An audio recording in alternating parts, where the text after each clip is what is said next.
Welcome to All In, a straight-shooting, science-based podcast about periods, fertility, and nurturing health outside of unrealistic beauty expectations. We will mostly, but not exclusively, focus on hypothalamic amenorrhea, HA, a component of the female athlete triad, and relative energy deficiency in sport. I'm Dr. Nicola Rinaldi, scientist and lead author of the book No Period, Now What? I specialize in helping people understand how their eating, exercise, and lifestyle habits are keeping them from hormonal health and their best life. My work focuses on regaining periods, improving fertility, and breaking free of the rules of underlying diet culture. My name is Florence Gillet. I'm a certified eating psychology coach and the founder of BeyondBodyImage.com. I specialize in mental recovery, helping people let go of toxic health beliefs to finally feel at ease in their bodies at any size. Every 2 weeks, the All In podcast brings you real recovery stories, expert insights, and new scientific research on HA, hormonal health, and fertility, with an unmissable touch of body respect and women's empowerment. Just a reminder that this podcast represents the opinions of the hosts and their guests. The content here should not be taken as medical advice. It is for informational purposes only. And because each person is so unique, please consult your healthcare professional for any medical questions. Music by the Andy Shulman Band, available on Spotify. Hi, Nicola. It's nice to be here again with you. How are you? Doing really well. It's late at night again because my kids have a snow day tomorrow. So we figured we would record now instead of trying to do it around the zoo that is my house when the children are home. Yeah, that's called multitasking, right? Yeah. But you're amazing at just being able to work so late and still be actually somewhat presentable the next day. Well, I haven't seen you the next day. Maybe you're not. I'm always presentable. Of course you are. Of course. It's easy when you don't wear makeup and don't do your hair. Oh, for sure. And it's a lot quicker. You're just kind of sleeping longer. Absolutely. So that was your secret. That is my secret. People, yep. take notes. This is how she wrote a book. Today we are gonna do a bit of myth busting because this is one of our favorite topics, myth bustings. There are a lot of myths around HA. So many. Yes. We can't fit them all in one episode, in fact. No, exactly. So we had to kind of make a bit of a selection, and we decided to start talking about the myths around more diagnosis. So we will most likely do another episode that will be around myths around HA and fertility. But this one is more kind of, the first step is how you get actually diagnosed with what your real condition is. And so what we're going to do is that I'm going to ask you, Nicola, I'm going to kind of present to you some of the myths that I know a lot of us, and I think a lot of our listeners will have been confronted with. And then you'll be able to tell us if it is real or if it is not real. I feel like we need a buzzer or something. It's really like, ooh, true or false. Myth number one, you can only lose your period if you are underweight or if you have an eating disorder. Total, complete, utter myth. And this is one that's actually really prevalent, unfortunately. So the general thought is that you can only have HA if you are in a very small body or you have an eating disorder, like and it's absolutely not true. I mean, there is a tendency for those who have HA to be in smaller bodies because part of the problem is that we are under fueling. And so therefore we tend to lose some body weight and maybe be in a smaller body than nature intended us to be. So there is a tendency toward that, but that doesn't mean it's an absolute by any stretch of the imagination. I mean, I think, you can be in a quote unquote normal size body. I actually kind of hate that term because, what is normal? Or you can be in a larger body. Yeah, exactly. They're not normal. I don't know about you, but normal. Oh, we're all normal. Yeah. Exactly. Yeah. Yeah. So, or you can be in a larger body. And it's really much more, as we discussed in episode 2, about the underfueling and potentially exercise and potentially stress and all of that that really drives HA. And you can do that in any size body. So, total myth. Okay, cool. And I think the reason it's really important is that we find that a lot of menstruators end up being told that myth and say, Hmm. like, you can't possibly be in that diagnosis. And Yes. so then they get pushed onto being diagnosed with something that they don't Hmm. have. And this is Hmm. where the problems are starting, right? And I think So, it's also a problem in self-diagnosis because people think, "Oh, my weight is quote unquote normal, so this can't be my problem." And again, it's just not true because you can be underfueling at any body size. absolutely. Yeah, I like to kind of put the focus on the energy deficit Mhm. rather Absolutely. than the weight. So lots of menstruators coming to me and say like, but is this really what I have? Because my weight Mhm. is XYZ. I'm like, I'm not even going to ask your weight. Right. I don't need to know. Honestly, I don't think like it's really relevant. It's not. No. Neither for diagnosis or for recovery. Like it's Mhm. not like, okay, you get to that weight and you're going to get your period back. We know it doesn't work like that. So that's really important. Myth number 2, the birth control pill or Provera can kickstart or normalize your cycles. Also, total, complete, utter myth. So, this is another thing that's quite common in the medical community. It's sort of two-part. One, you're missing your period.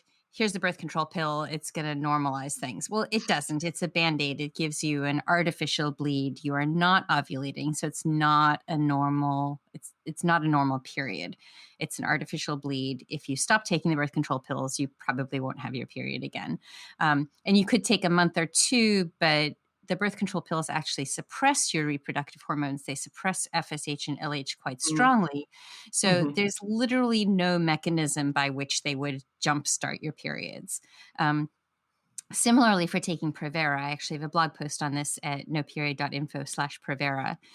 And the progesterone alone also suppresses your reproductive hormones. It's part of the feedback mechanism that goes to your hypothalamus. So it actually suppresses your hypothalamus and your reproductive hormones. So again, there may be a slight bump in FSH and LH after you stop taking the Provera or birth control pills, but it's not big enough or sustained enough to actually start the follicular growth process. So, total myth. Doesn't work. The buzzer would have gone off again. Yes. Oh, yes. I really would like a buzzer. That would be fun. Yeah, we need a buzzer actually for next time. We'll have to figure it out. Maybe I can, or maybe we can add like special effects or something. Yes.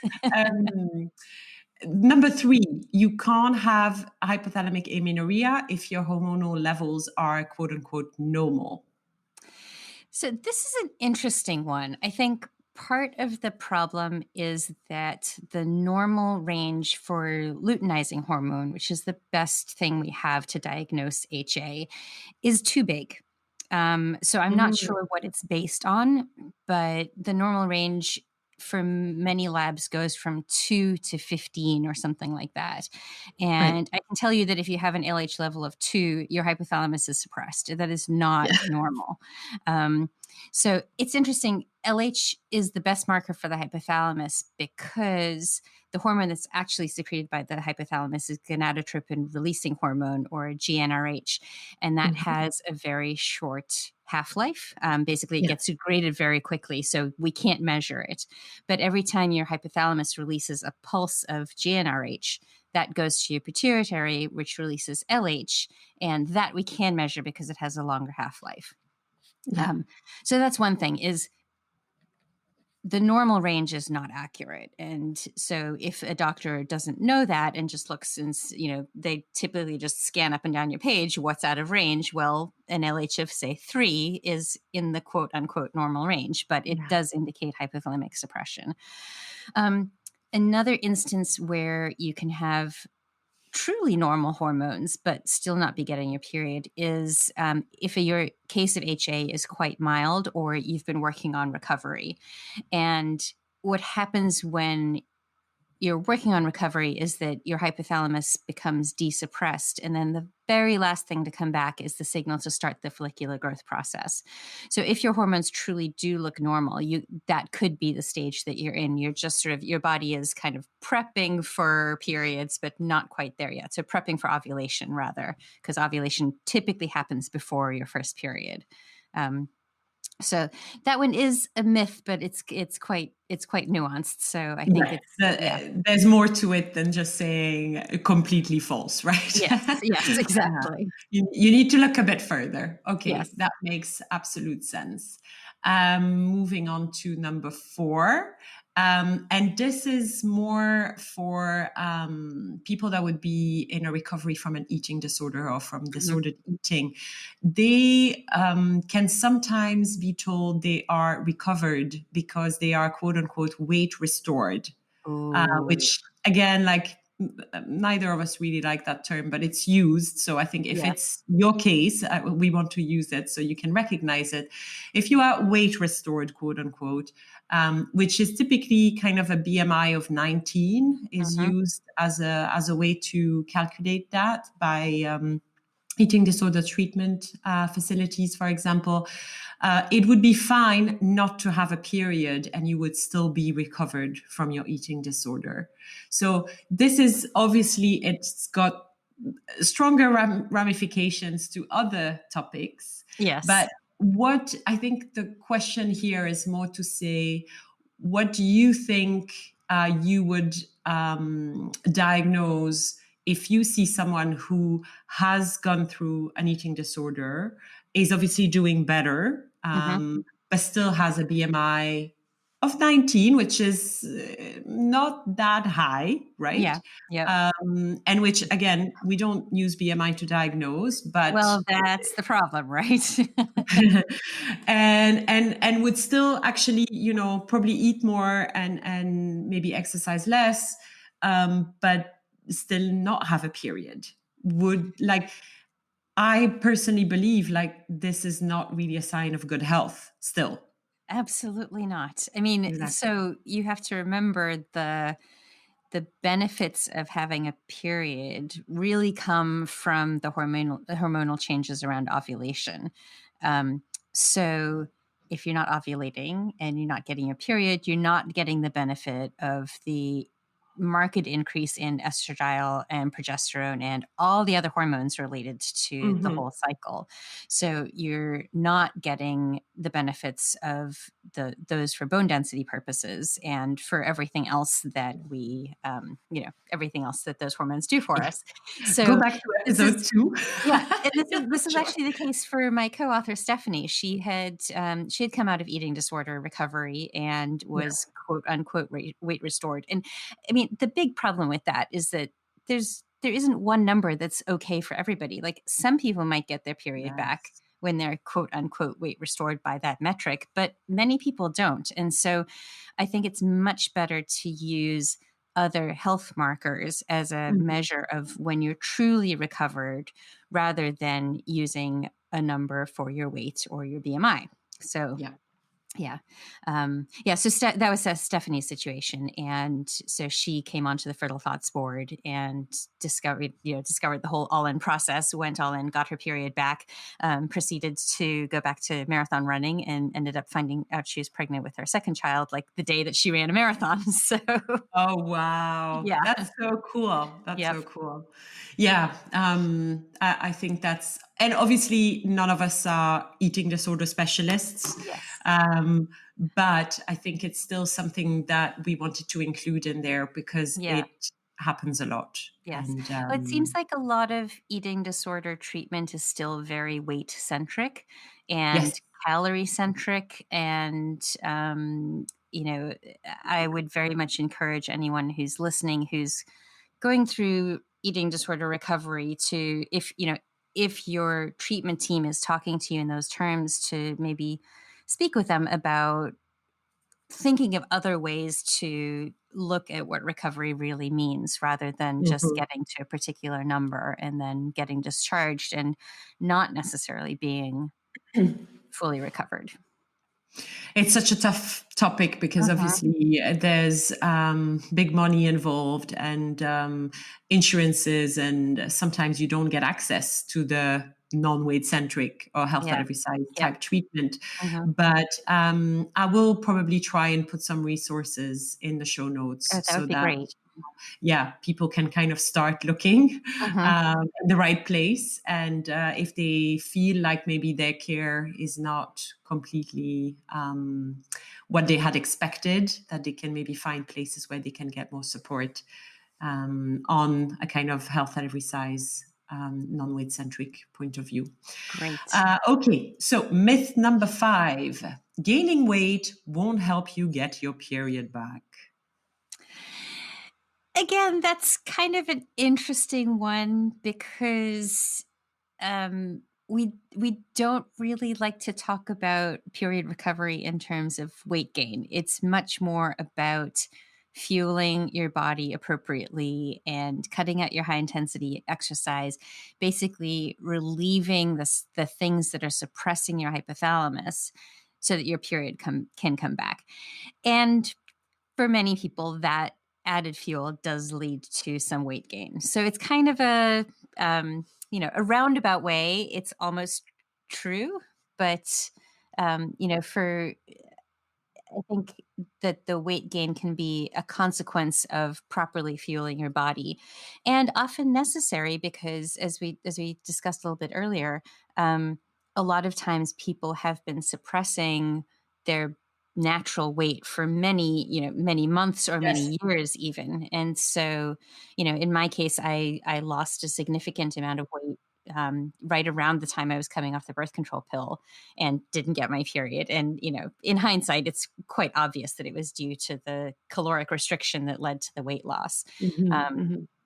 and so I think that's true for many people. And, I was lucky in a way that I discovered my missing period quite quickly. Some people don't because they're on birth control pills, or some people just don't have a period for many, many years and don't know that it's a problem. So there's a basically long term weight suppression that's going on in many cases, not all, but a large number of cases. And so it's not really about the weight gain, although in some ways it is. And the other reason that weight gain can be helpful is that some of that weight gain will be body fat, and body fat is actually a hormonal organ. So we think of it as just being this jiggly stuff that we don't really need, but in fact, it converts testosterone to estradiol, so it can increase your basal estradiol levels, and it also produces a hormone called leptin. And leptin is sensed by our hypothalamus, and that's kind of how our hypothalamus recognizes sort of where our body is in relation to what our set range might be. So, Yes. yes and no. Yeah, yeah. I think we all know that this process will most likely result in some weight gain, Yep. but I think a lot of the time, one, it cannot be the focus of Right. recovery. The focus is really on, And as you it's so said, important. Yeah. Yep. fueling and feeling better and really well-being. I mean, Mhm. it's just simple as that. Um, Noticing the positive changes that happen as you feel your body better, like better skin, better hair, nails, mood, Energy, libido. mood, Mhm. absolutely. Joy. I mean, I love that most of the clients I support halfway through, they're like, even if they haven't had their periods yet, Mhm. they'll say like, I laugh. And Yeah. my partner Yep. said, oh my God, you're laughing. And I enjoy And my friends and family so much more than I did. yes, yes. So weight is not kind of the focus of recovery. We don't use it that much in recovery, but there's definitely some weight gain that has to happen, as you said, because most And of the more time we for are some weight people than suppressed. others, and that's okay too. Yes. Yeah. Absolutely. But what I find is also there's this idea that diet culture puts in our head that if we let go of the rules, we're going to suddenly like become 3 times our size. And the reality is, it's not what I see. Mhm. It's not what I've seen for myself. And it's not what I've seen in the group. It's not what I see with my clients. So I think it's really trusting that process Yes. and realizing that, yes, if I don't have a period, there's a good chance I need a bit more weight on Mhm. me. And it will be okay. Like it will be fine. Yeah. It's not this kind of really black or white situation, right? It's like all or nothing. You know, Yeah. if you let go of the tiniest amount of control, you're just gonna lose all possibility to feel good in your body. It's not the case at all. I don't see it that way. If Yeah. anything, most of the time, well-being is improved after Mhm. recovery. So Absolutely. number 6. Oh, well, this goes well with what we're talking now. Number 6, if you don't control your weight, you will keep on gaining.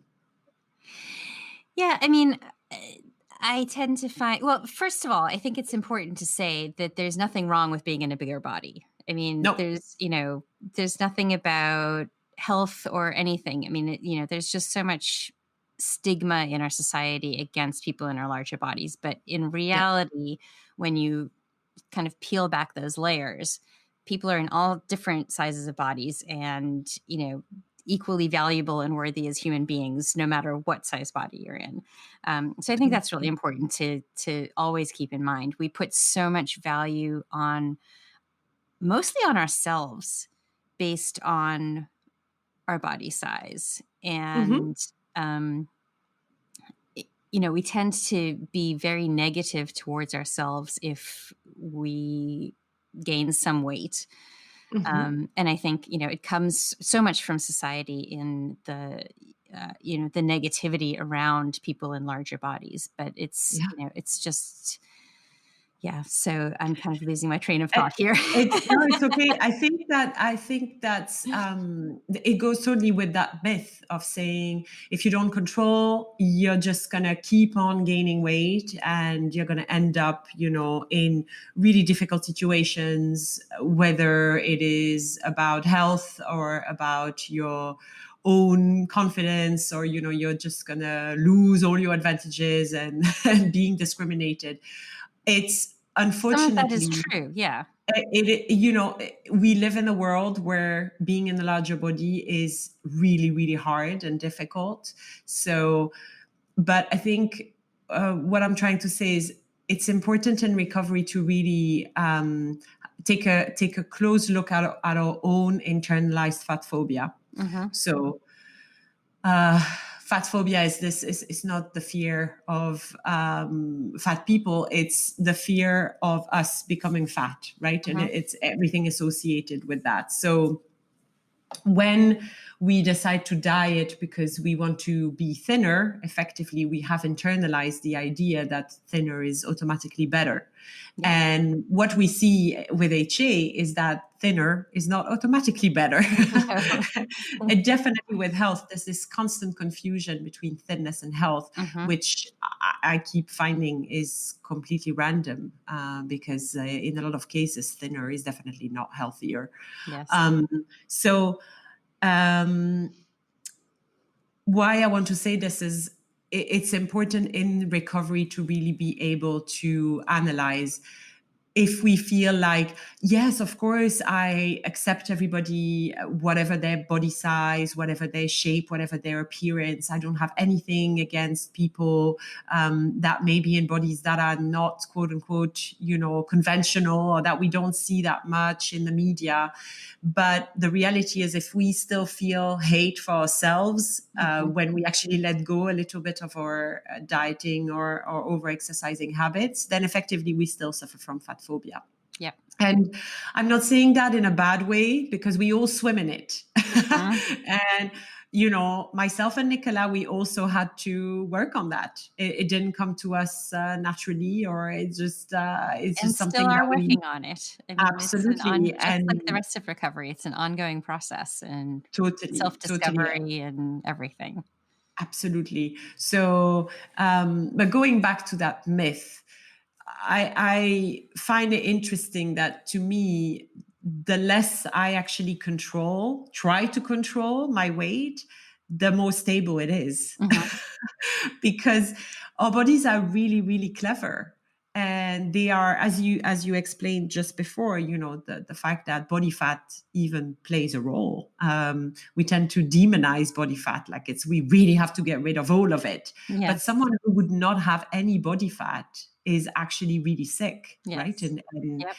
we see it, even with HA, like people that have really low amounts of body fat, they don't feel good. Their body is not functioning in the optimal way.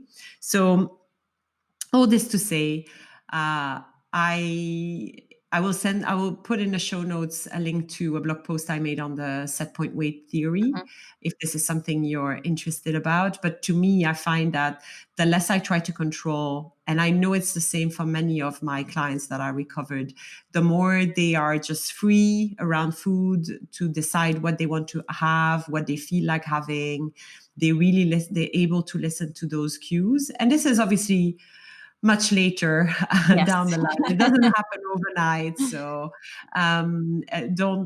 don't freak out if you're not intuitive after 1 week of being all in. In It's not fact, going to you happen really like that. for many people, you really can't be intuitive Yeah, that it's early in just regular recovery. eating. Yeah. Yeah, Yes. regular eating, making sure that you allow yourself all the stuff that seems appealing to you, Yeah. um, and over time I find that this is and moving in a way that makes me happy Mhm. and joyful, and I don't move for specific appearance reasons or to control, again, weight or appearance or size. Then basically your weight remains stable. And I want to be very clear, the set point weight is not one number on the scale. A set point weight is a range of Right. about maybe 5 kilos, which would be about 10 pounds. So bodies fluctuate. This is what happens. This year, we've lived through a pandemic. There's a good chance most of our body weights would have fluctuated, Mhm. even if we don't pay attention to it. And especially because we don't pay attention to it, we Yeah. allow our bodies to actually react in the way that they need to.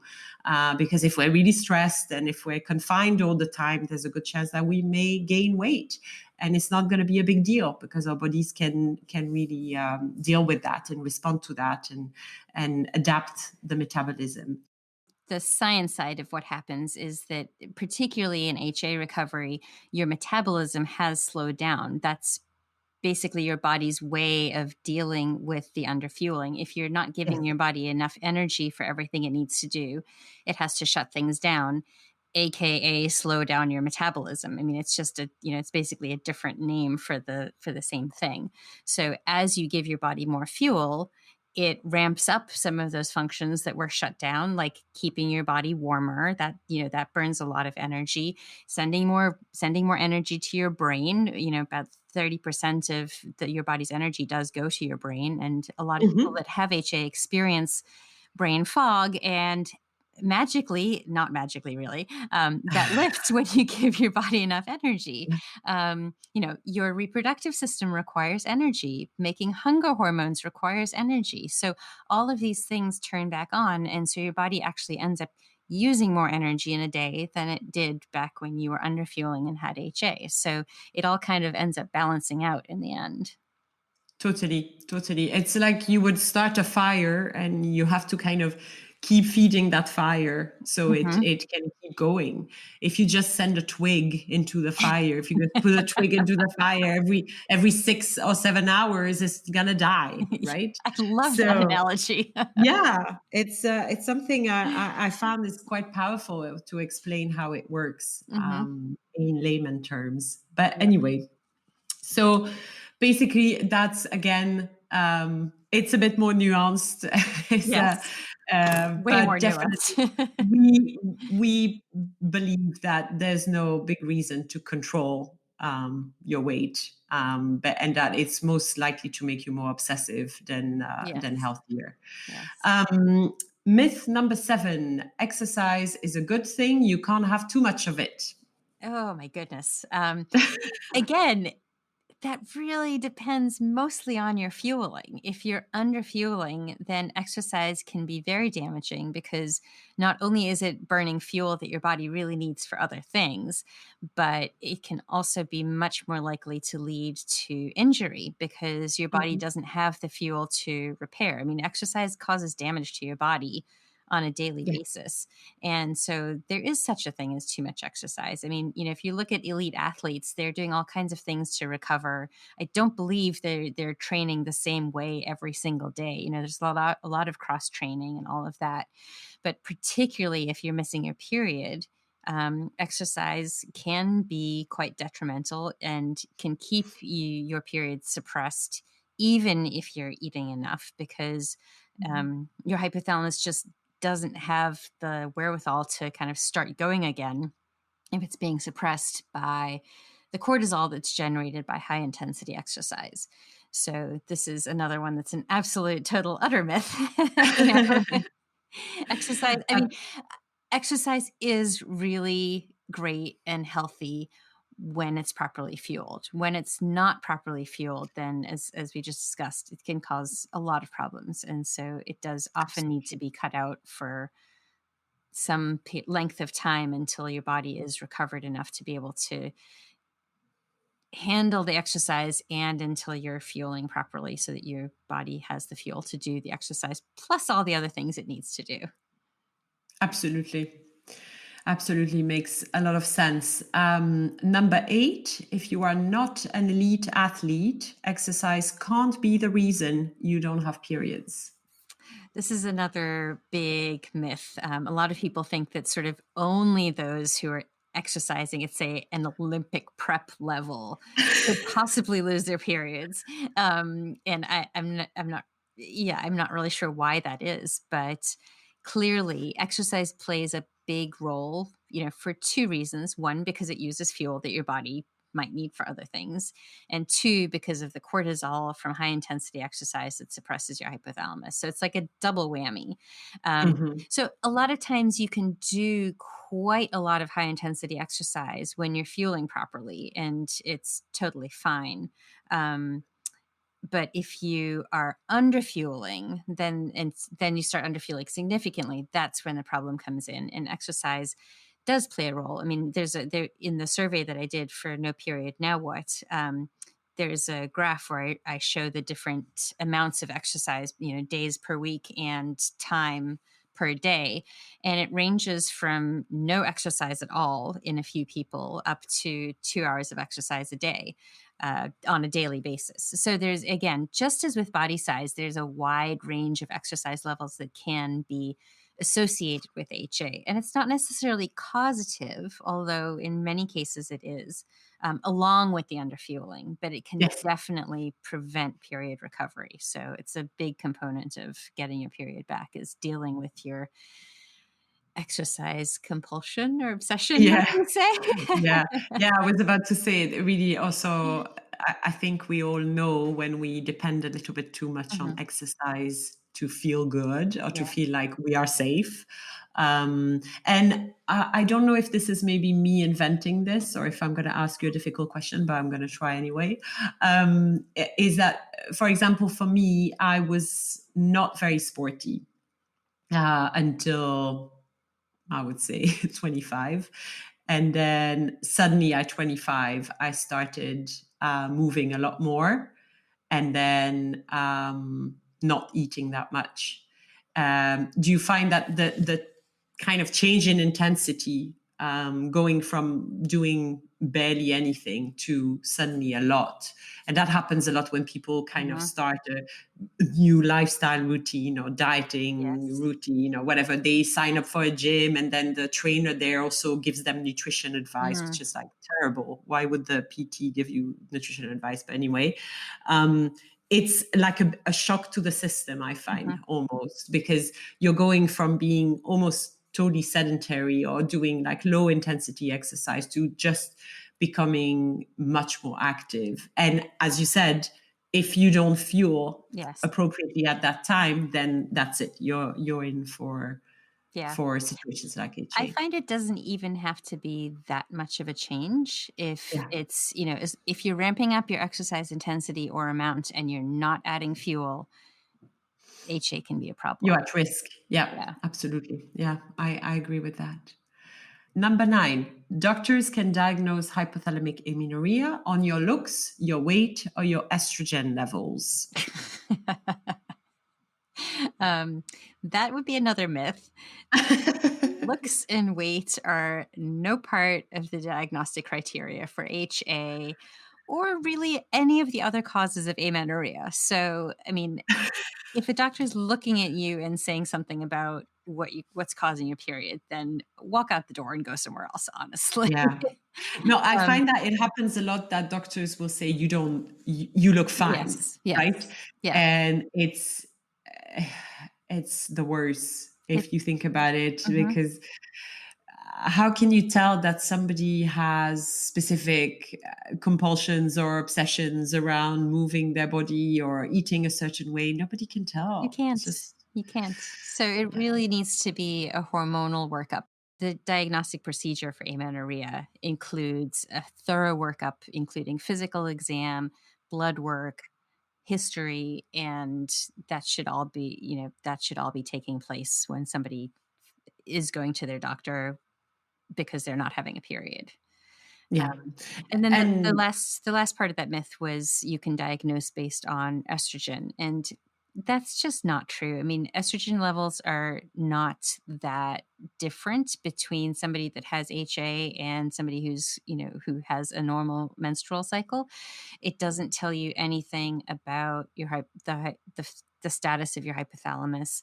Um, it can be somewhat elevated in somebody that has PCOS, but again, it's not part of the diagnostic criteria for PCOS. mhm, And mhm. really, none of the other conditions that can cause missing periods are really that related to estrogen either. So I'm not even sure where that comes from. It's just, it is something that's commonly measured, but really all the estrogen tells you is the status of your follicles. Do you have a follicle that's growing and Mhm. maturing? Or, maybe you're in a post-ovulatory phase, then your estrogen would be elevated, but that's really all that it tells you. Okay, great. Um, and number 10 is it can take up to a year to get periods after coming off birth control. That is very much not supported by the evidence. There have been a number of studies that have looked at time to ovulate or get a period after coming off the pill. I have an Instagram post on this, and I'm working on a blog post. And it's basically 90% of menstruators will ovulate within 30 days after coming off the birth control pill. Yeah. Another 5% or so will ovulate by 45 days after coming off the pill. And then anything longer than that should be investigated. I mean, it's possible that it's just taking a long time, but in almost every single case beyond that, there's some underlying issue Something that else. should be Mhm. investigated. Yep. So it definitely should That's not take a year. I mean, 3 Yeah, months those is numbers yeah. are really much bigger than I thought. So Yeah. that's interesting. Yeah, and it's really very common, that myth, Mhm. that Yes, it doctors kind is. of say like, just come back Mhm. later, whatever. I was told, Um, "We don't really know what's causing your missing periods, but come back in 3 months." And it's like, "Well, I still have a missing period." yeah, yeah. And I feel sorry for all the different people that are told it's okay. Mhm. Like, don't worry about it, you know? Yeah. "Come back in Well, 6 you'll worry months." about it when you want to have a baby, Mhm. which, by the way, some menstruators may never want to have a baby. Yes.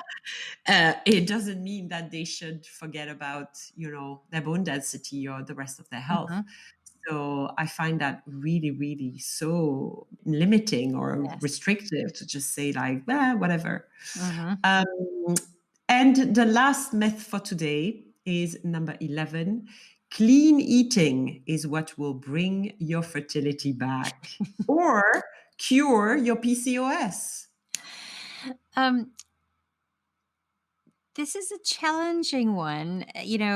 Clean eating, I mean, there's a lot of information on the web about, this diet or that diet, cut out dairy, cut out gluten, don't eat this food, don't eat that food in order to be more fertile and have a baby.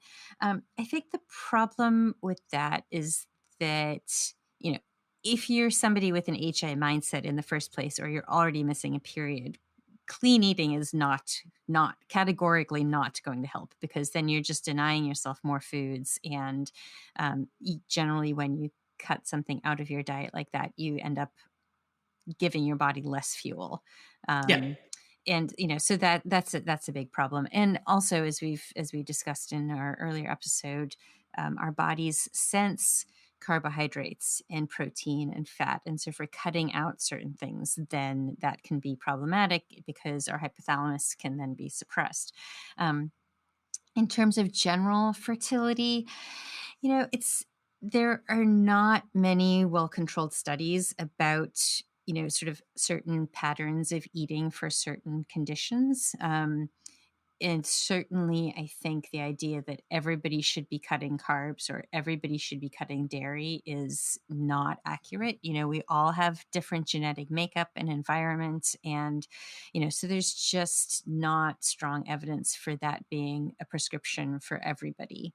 It may be the case for some small number of people that they truly are Mhm. dairy intolerant, and that cutting out dairy can be helpful. Or certainly there are people that have celiac disease or gluten intolerance, and, then Yeah. that could make a difference. But your average person is not. And I think that, again, this leads to kind of the fear mongering around foods that Mhm. um, is sort of inherent in the diet culture that we live in. And, the idea that you can eat perfectly to make something that you want happen, just there's just not that much evidence to support that. And I know that there's a book called It Starts with the Egg, and they have a chapter on why you shouldn't eat carbs. But when you look into it, a lot of the data come from people with PCOS, in whom possibly that might be true, based on the hormonal changes related to insulin and glucose and everything. But I very much think that you can't extrapolate from something that works for somebody with insulin resistance to somebody that doesn't have insulin resistance. I mean, there's the evidence for that leap is not strong at all. So, um, And I would refer to the PCOS episode we had with Judy Duffy-Dillon, yeah. where she was saying that she saw these clients coming to her that were extremely restrictive, Hmm. almost more restrictive than what their doctor's orders were. And yet, we're still struggling with the same issues and symptoms of PCOS. So, I agree with you. Like, I don't think there's enough evidence to really show that it's going to bring you wellness Hmm. or fertility.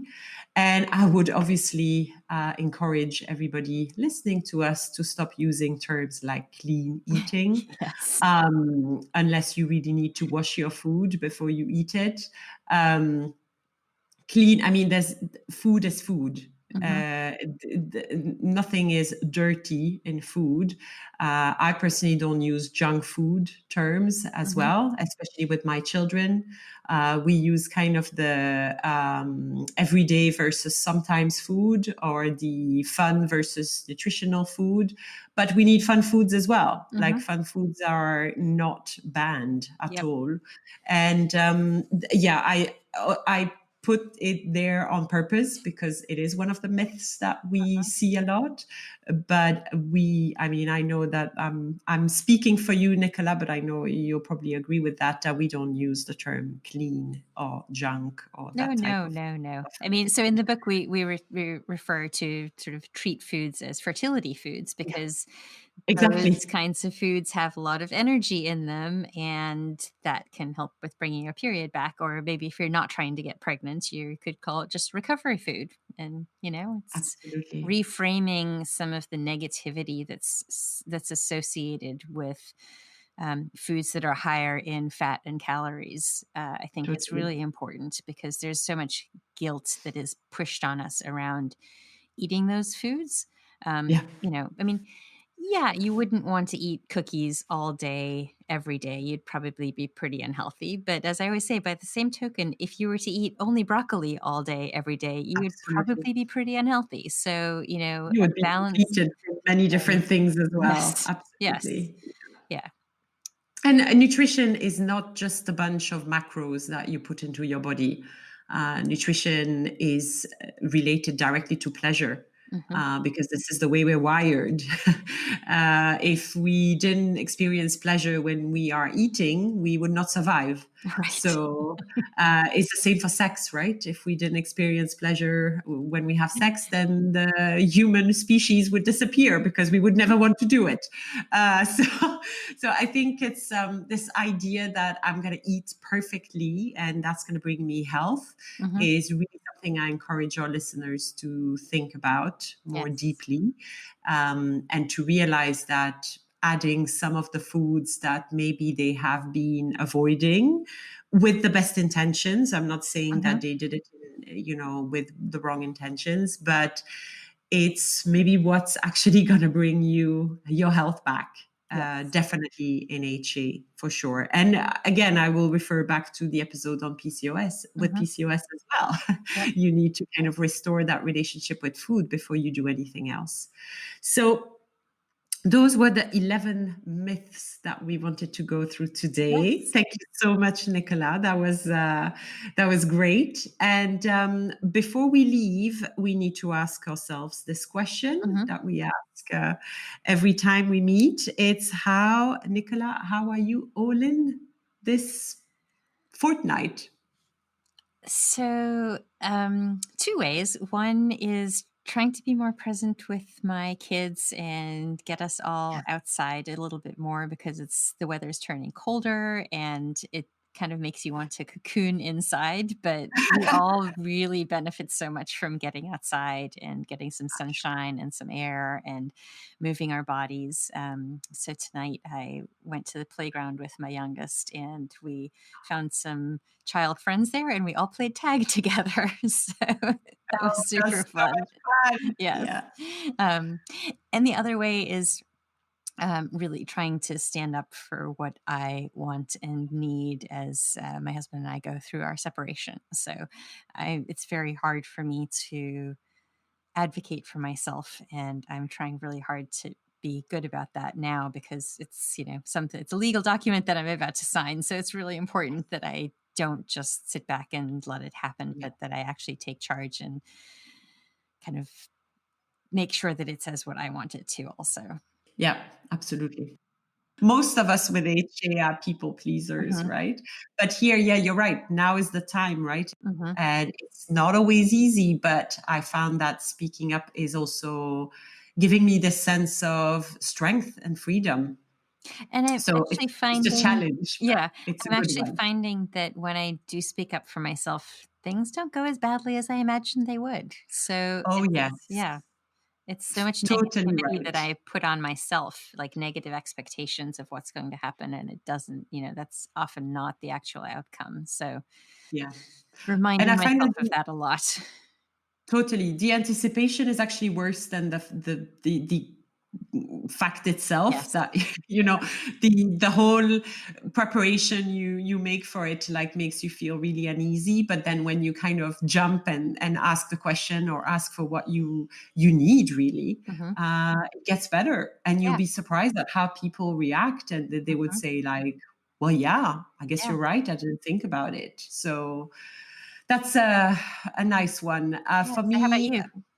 yeah, me, I need a bit of a rest, Mhm. and I find out that sometimes being a coach and being on social media, it's extra tiring. Mhm. It's kind of this constant work that you have to do to kind of post content that's interesting and um, inform people of new things and think of new ideas and having really interesting visuals. And so I'm going to take a little break. Yay.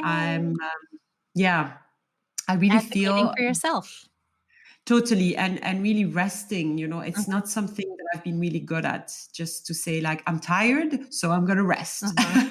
It's typical so mindset, HA mindset, to say like, I'm tired, but I still need to do this. I'm Yes. tired, but I can't not do that. And I think sometimes we have to say, sorry, guys. And even my clients, I love my clients to bit. And I love my job. I do it. It's really a passion of mine. But the reality is I still need a break sometimes. Mhm. So I'm going to try and take a few days off, just informing everybody that I think it's also maybe setting an example for some Yeah. of the Yep. people following me that struggle with that, to say, I'm not on all the time either. No one can do that without really burning out at some point. So that's going to be how I'm all in right now. Lovely. Okay, well, so just to finish this off, you can find the rest of the episodes that we mentioned here on noperiod.info/allin. And obviously you can write to us as well at allin@noperiodnowwhat.com. And yeah, Nicola, I think it may be time for you to go to bed now. Yes, it is. And then wake up and shovel some snow in the morning.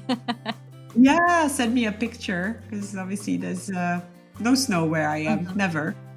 It was lovely to have this myth-busting episode with you. Yes, and it was. Thank you, everyone, for listening. And we will see you again in 2 weeks. Perfect. Bye. Bye. All right. I hope you enjoyed this episode. Maybe take a few minutes to reflect on it and how you have been all in this past week. It always strikes me how different each person's all-in journey is. As I often say, there are many paths to HA and many paths out of it. Your journey is unique. That is so true. And if you need more support on your journey, you should definitely start with No Period Now What, which you can get at noperiod.info/book. And Florence and I both work with people on different aspects of period recovery and so much more. So if you'd like more personal advice and attention, you can go to noperiod.info/appointments to schedule a time to speak with me on fixing the issues underlying your missing periods and figuring out what those issues are. And I'm at beyondbodyimage.com to work with me on the deeper emotional issues and your body image. I also run a French Instagram account, aminore_fr. And obviously you can find Nicola at noperiodnowwhat on Instagram. We also have joint clients, so you can access both our domains of expertise at the same time. If you enjoyed this podcast and found it helpful, please drop us a review to help more people find it. Also, join the No Period Now What recovery support group at noperiod.info/support and let us know how All In is going for you. All In is not just about period recovery, it's about getting your life back. See you in 2 weeks. You were lost in fat loss till you got lost again. You were lost in fat loss. Now find yourself and then take all that you've learned about what love and loss, pleasure and pain. Never get lost again.